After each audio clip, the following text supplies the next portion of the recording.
Olá, boa tarde a todos os nossos telespectadores. Eu me chamo Renata Toscano e estamos no ar com mais um Comportamento e Saúde para você.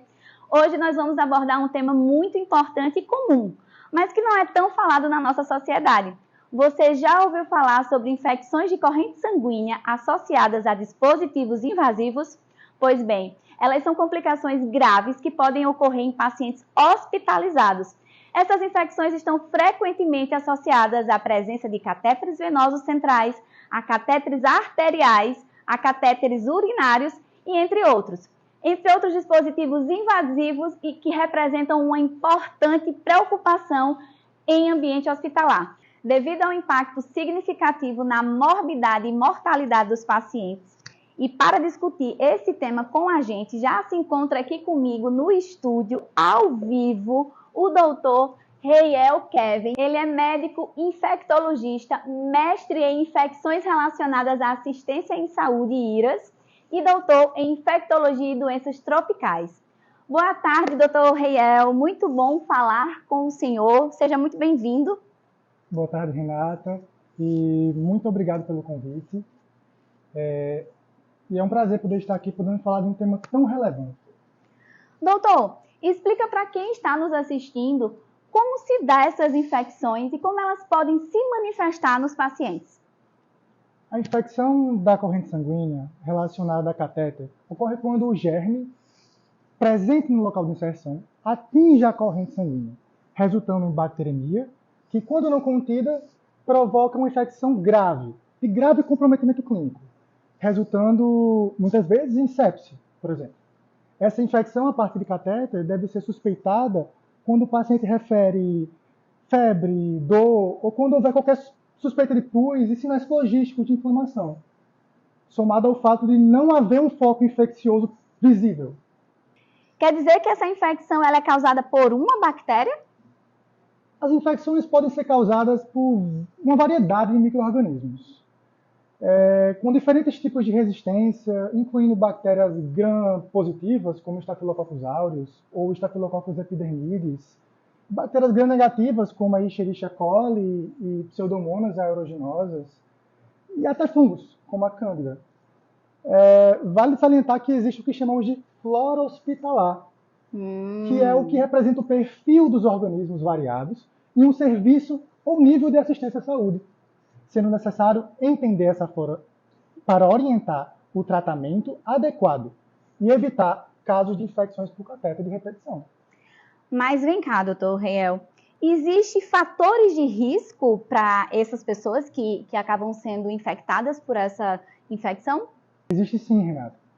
Pacientes que estão em unidades de terapia intensiva, submetidos a procedimentos invasivos, principalmente, prolongados ou imunossuprimidos com comorbidades, têm risco de desenvolver infecções recorrentes na corrente sanguínea. Entendi. Correlacionadas principalmente por dispositivos invasivos. Vale relembrar que não é só o acesso central que tem risco de infecção, tá? Mas as infecções de acesso periférico também. Os normalmente usados para procedimentos como aplicação de soro, a iniciação de medicamentos. Tá, doutor Reiel, então o senhor já deu várias explicações, agora a gente vai fazer o seguinte. Eu estou com a nossa repórter, a Ellen Caroline, ao vivo, e ela vai entrevistar pessoas aleatórias nas ruas e vai perguntar sobre a temática que a gente está trabalhando aqui. E em seguida, o senhor vai dar os seus esclarecimentos, tá certo? Pode sim, Renata, claro. Oi, Ellen Caroline, boa tarde. Você está ao vivo conosco. Você está onde, Ellen? Boa tarde, Renata. Boa tarde, doutor Reiel. Hoje eu estou aqui no centro de João Pessoa. Certo, Ellen. Hoje, como você já viu, o nosso tema de discussão é muito importante e também muito complexo. E eu gostaria que você entrevistasse algumas pessoas aí que estão à sua volta e perguntasse sobre o que elas entendem sobre a infecção da corrente sanguínea, sobre sepse, sobre os dispositivos invasivos, sobre a infecção da corrente sanguínea por esses dispositivos, a opinião do público sobre o tratamento, enfim. É com você, Ellen. Boa tarde. Qual é o seu nome? Francisca. Francisca, você sabe o que é sepse? Essa palavra eu já ouvi. Eu sou costureira, uma cliente minha tem um marido. Ele ficou hospitalizado um tempão, sabe? Aí ele pegou isso lá. Dizem que é negócio que pega no hospital, mas eu não sei o que é, não sei por que pega e queria saber porque a gente às vezes precisa de hospital, é importante, né? Boa tarde, qual é o seu nome? Oi, tudo bem? Meu nome é Evandro. Evandro, você sabe o que é sepse? Olha, não sei bem definir exatamente, mas acredito que seja alguma coisa ligada a uma infecção generalizada. Minha mãe já teve isso, já foi diagnosticada com uma sepse e era uma infecção generalizada, mas cientificamente não sei te dizer exatamente o que é, não. Olha só, doutor Reiel, que situação, né? As pessoas, na verdade, elas não sabem o que acontece em uma sepse, se é grave. E aí, o que é que o senhor tem a dizer? A sepse é uma resposta desregulada do organismo a uma infecção, levando a uma cascata de eventos que resultam em uma disfunção de órgãos e potencialmente falência destes. Nossa. Aliás, pacientes que fazem uso de catéter central, sobretudo, por muito tempo, estão mais vulneráveis a serem acometidos por septicemia. Sepsemia e sepse é a mesma coisa? Sim, é a mesma coisa. E uma vez que há uma comunicação importante do meio externo para a corrente sanguínea, essa porta de entrada permite que micro-organismos que causam diversas manifestações malignas no corpo podem exacerbar ações e causar inflamações exacerbadas, imunodepressão ou disfunção endotelial, sendo potencialmente grave e letal. Agora vamos voltar a falar com a nossa repórter Ellen Caroline, diretamente do centro da nossa capital paraibana. Pode seguir, Ellen. Boa tarde, qual é o seu nome? Emanuel, boa tarde. Emanuel, você sabe o que é uma infecção por dispositivo invasivo? Não sei. Uma vez eu fiz uma cirurgia, tive algumas complicações. O meu acesso ficou inchado, vermelho, escuro. E o médico disse que era uma infecção, mas não me explicou muito mais. Eu acho que seria importante explicar isso para a população para entender melhor o que se passa.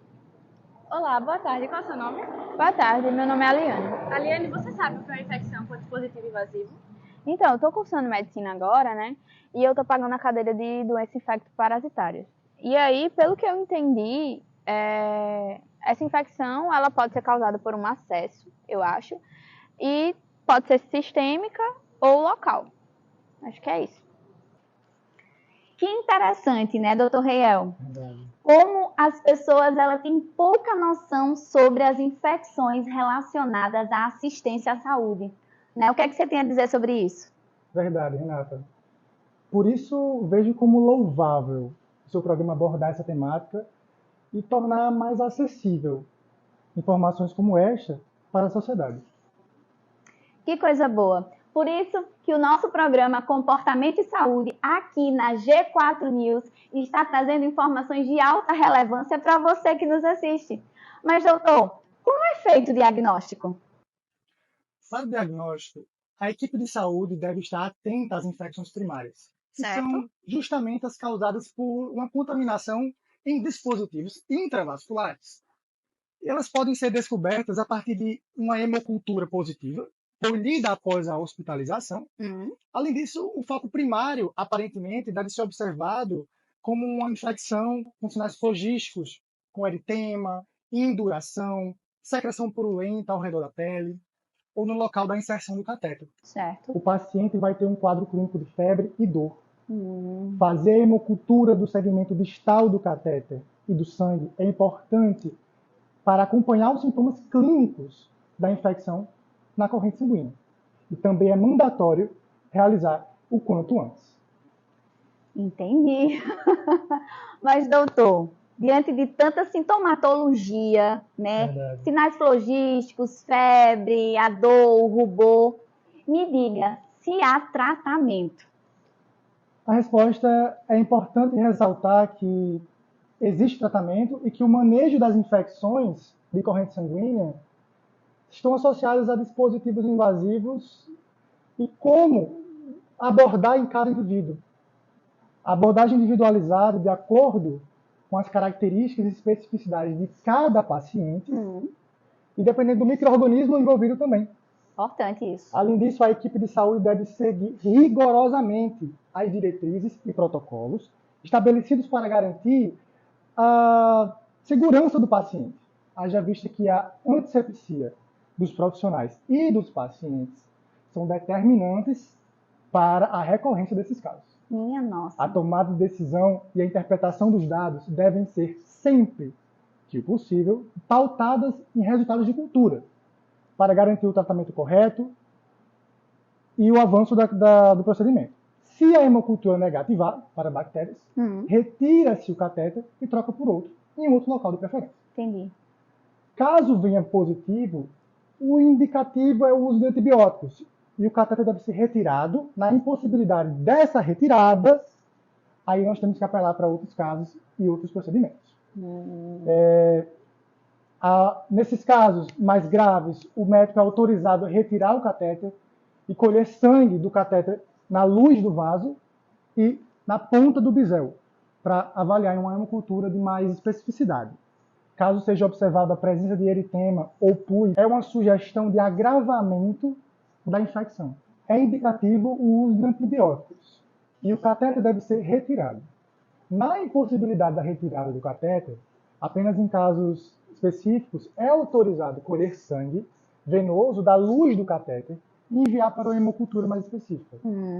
Além disso, caso seja observado a presença de eritema ou pus, sugestionando um agravamento dessa infecção, Certo.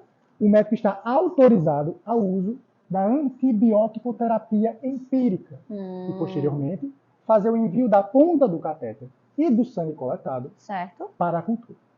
A resolução desses casos perpassa pelo tratamento empírico com antibióticos de largo espectro.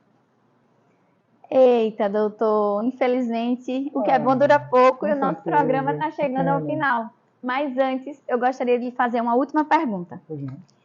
Tem como prevenir essas infecções? Os dispositivos? A resposta é sim. A equipe de saúde deve estar vigilante, prezando pela asepsia e antisepsia rigorosa para qualquer procedimento, sobretudo os realizados em procedimentos invasivos. É necessário fazer treinamento continuado na equipe de saúde. Importante. Também fazer a remoção precoce de catéteres caso não sejam mais necessários. A equipe também deve aderir ao uso de curativos oclusivos, a fim de dificultar a entrada de micro-organismos. E além disso, as vias de acesso exclusivas são positivas, pois o maior número de lúmens favorece mais sítios de infecção. Que programa maravilhoso foi esse? Muito obrigada, doutor Reiel, por tantos esclarecimentos. Eu que agradeço o convite.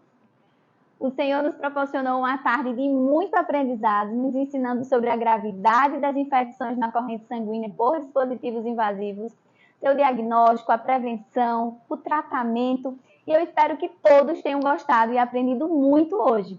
O Comportamento e Saúde de hoje chega ao fim e te aguardo amanhã no mesmo horário.